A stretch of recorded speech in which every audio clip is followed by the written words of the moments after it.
I'm Nick Altmeyer with linkinglewiscounty.com, and I'm here this afternoon with Lewis County Manager Ryan Piche, and we're here to take a look ahead at what's happening this month in Lewis County government. So we're going to talk a little bit about some of the resolutions that are on the docket for tomorrow night's Board of Legislature meeting. And as always, the board meeting is going to be held right here at the courthouse in Lowville, starting at 5 p.m. So we have, if we want to go through a few of the resolutions that are going on, the board will be considering, there's a resolution here for another DA salary increase. So this is mandated by the state. Correct. Did you want to talk a little bit about how this is an unfunded mandate again, and the salary is going to be going up to $197,600. So did you have anything you wanted to say about that? Yeah, it's something. This is an issue that the New York State Association of Counties has been fighting for county government in Albany for a couple years now. The state legislature has tied the salary of local district attorneys to the state salary for judges. So as the pay for judges increases, the pay for your local district attorneys have gone up as well. It's something that we're not making a qualitative judgment on the quality of the district attorney or any district attorney in the state. Just that it's another mandate that comes down from Albany, where they tell us how we have to spend local taxpayer dollars.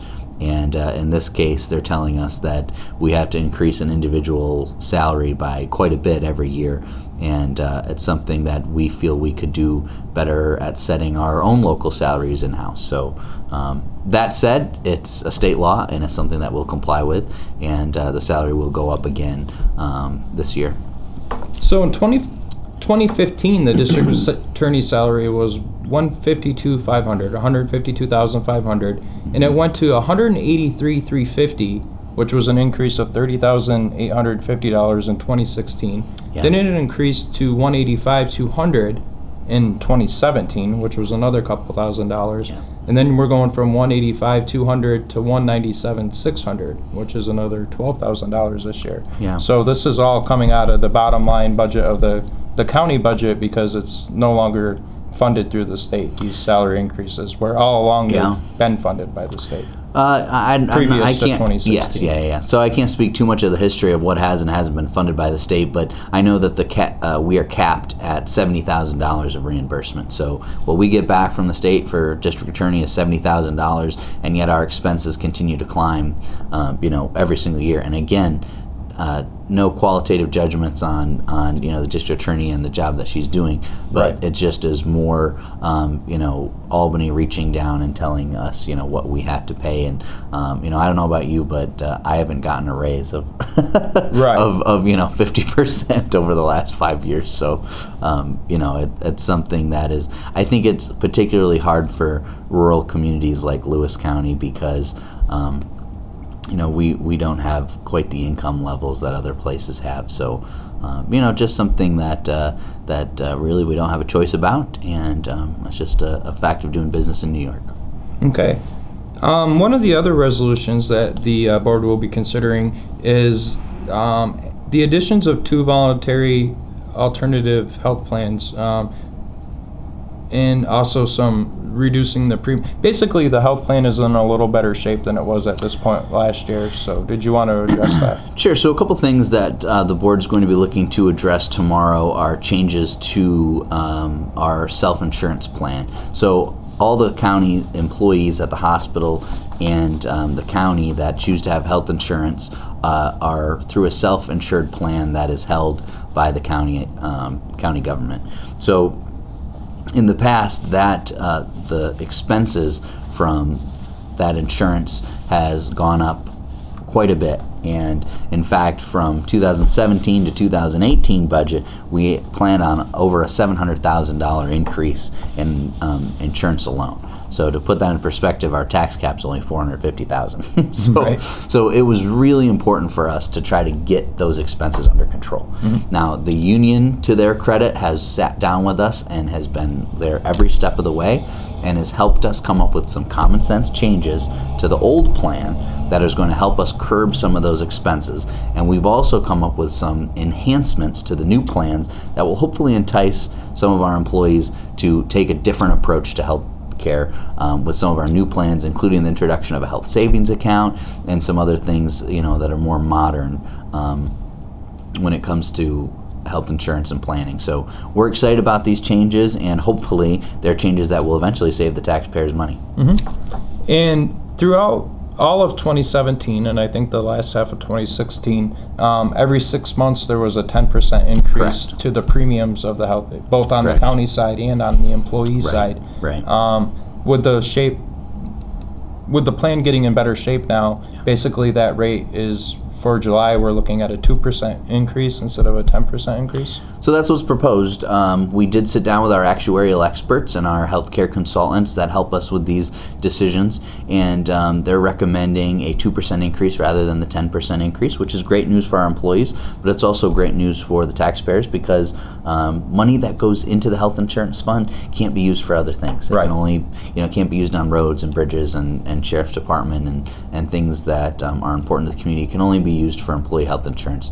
So it's a good thing when the amount of money going in there can be reduced a little bit. Okay. So once the money's in there, it's in there. You correct. Can't take it back. Yeah. So it's a good thing that we get that fund stabilized, and we don't have to put too much money in.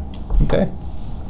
We have a resolution here that is authorizing agreement and acceptance of DASNY grant award for the Singing Waters Park revitalization project. Yeah. And that's pretty good news, and a lot of people use the Singing Waters Park. Did you want to talk a little bit about some of the improvements that are going to be made to the park with that grant funding? Well, we haven't received the grant necessarily, but we're applying for it, and we're working with Senator Joe Griffo's office to secure that funding. Okay, it says awarded.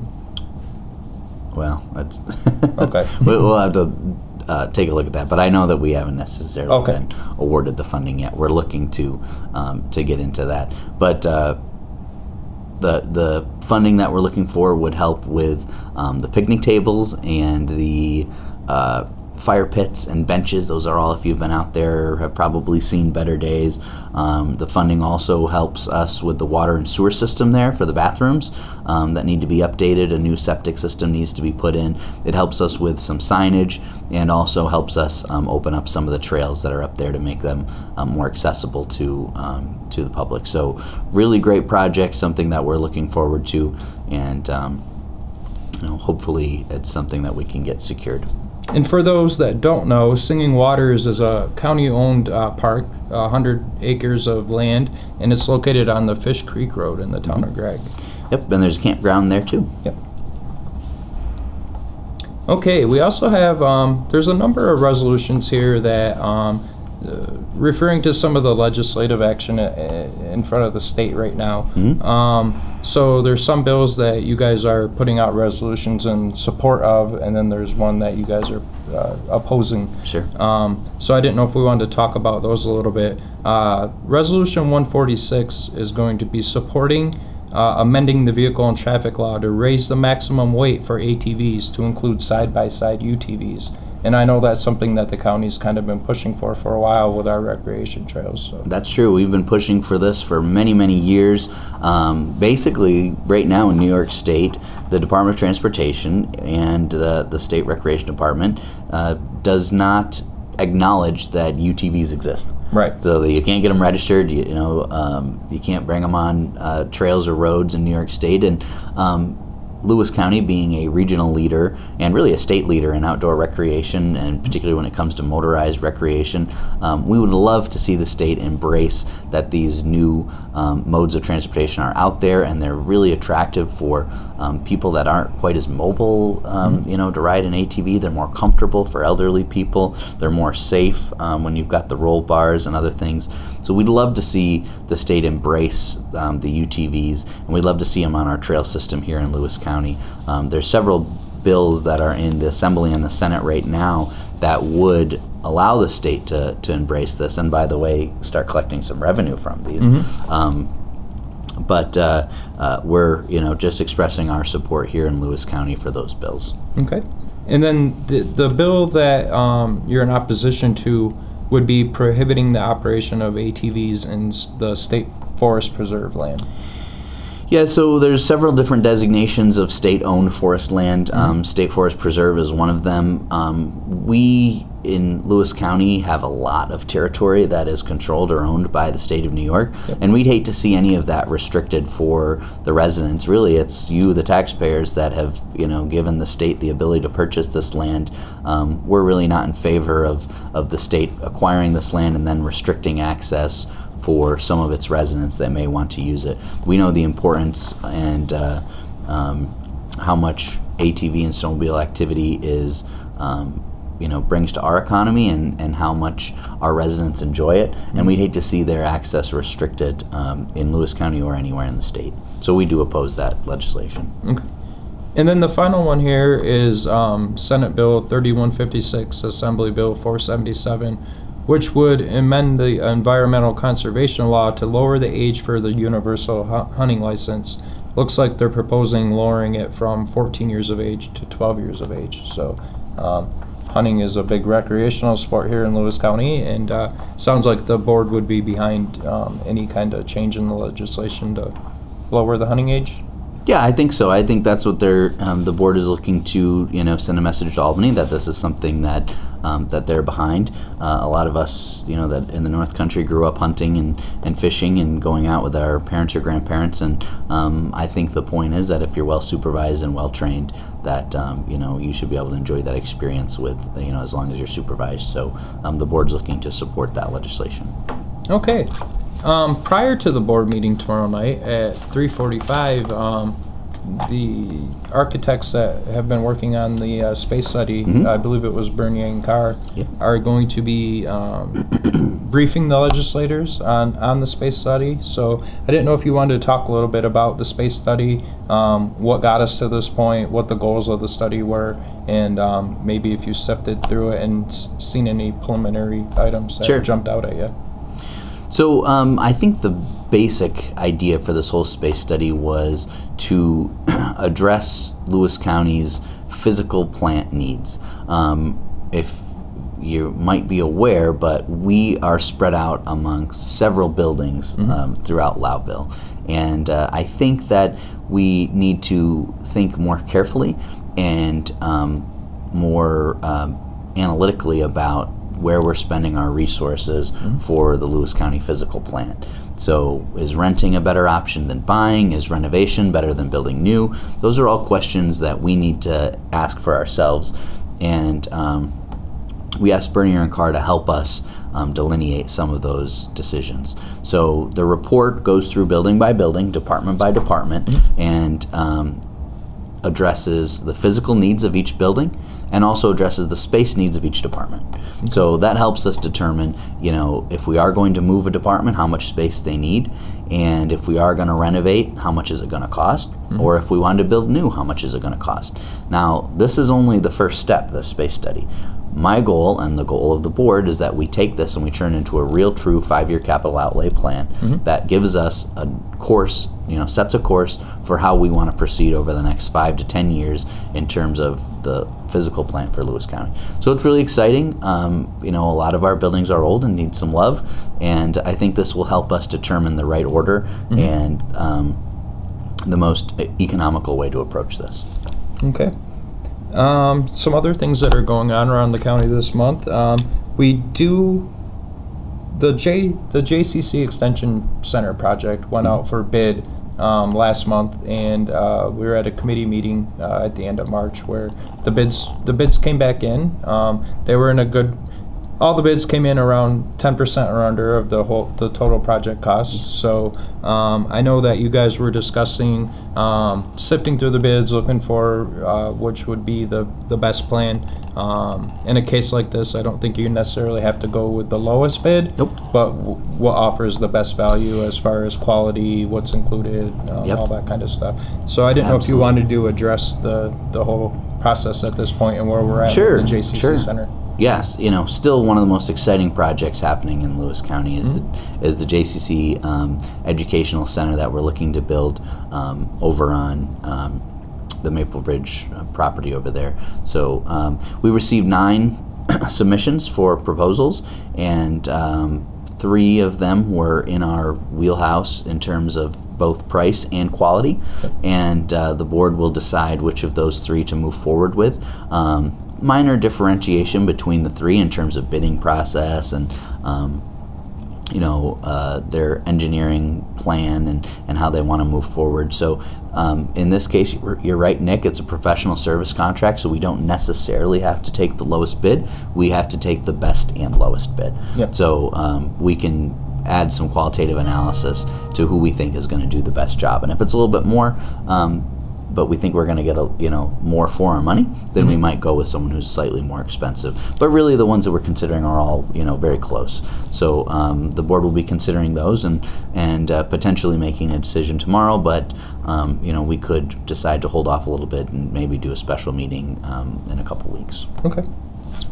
The solar project is kind of wrapping up. Yeah. It's been ongoing for a while, and I think there's been a few stages where we thought it was going to be online, and there's been a few holdups. So basically, the work's done, and we're getting ready to bring it online. You've been following it every step of the way, Nick, so you know that this has been a kind of a drawn-out process.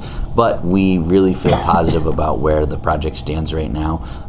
Basically, we are hooked up to the grid and energized. There is, because our contractor was sold to another company midway through the project, we have some minor contractual details that we have to iron out with the company, but in terms of the engineering and the quality of the construction project, that is all wrapped up. At this point, it is just simply throwing a switch contingent upon some contractual changes with Green Skies, our contractor, and then we'll be having a ribbon cutting ceremony, and we'll be sure to invite Lincoln Lewis out to make sure that you guys are covering it. So, all right, it's a good project coming to a close. Yeah. And then I guess the last thing to talk about a little bit, I know that you've been briefed a few times on this, and we did an article this morning about it too. The 10th Mountain Division is going to be holding the Falcons Peak exercise, which is kind of an aviation exercise, April 9th through 18th. They've warned that they've advised that it might impact some of the local communities as far as low-flying aircraft, noise, things along that line. So just to make people aware that that is going on in the county, and I know you've been in contact with the officials at Fort Drum, and did you have anything that you wanted to share along those lines?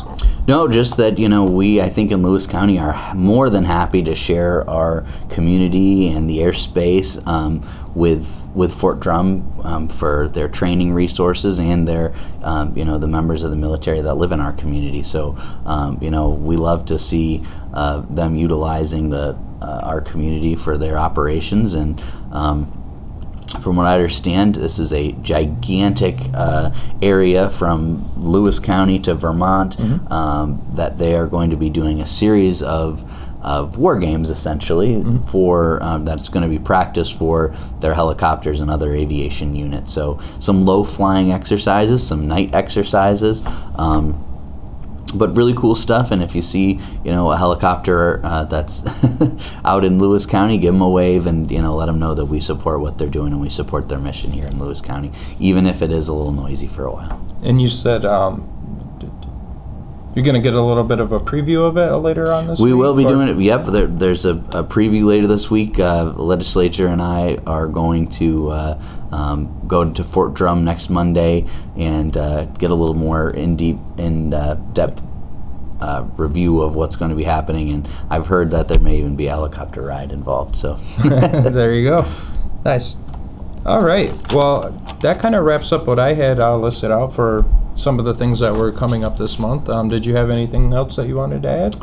No, not at all. We appreciate you guys giving us the spotlight, and we want to be able to reach the people in our community, and in a modern society, posting things in the newspaper or the journal or on the bulletin board doesn't always reach everybody. So we're happy that we're out there on the internet where people are, and are able to get our message out and engage with the public. So we appreciate you doing this, taking the time to sit down with us on a monthly basis. And as always, the legislator meeting is at 5 p.m. tomorrow night, Tuesday, April 3rd, and that's right here at the old courthouse in Lowville in the second floor legislative chambers. So hope to see you there.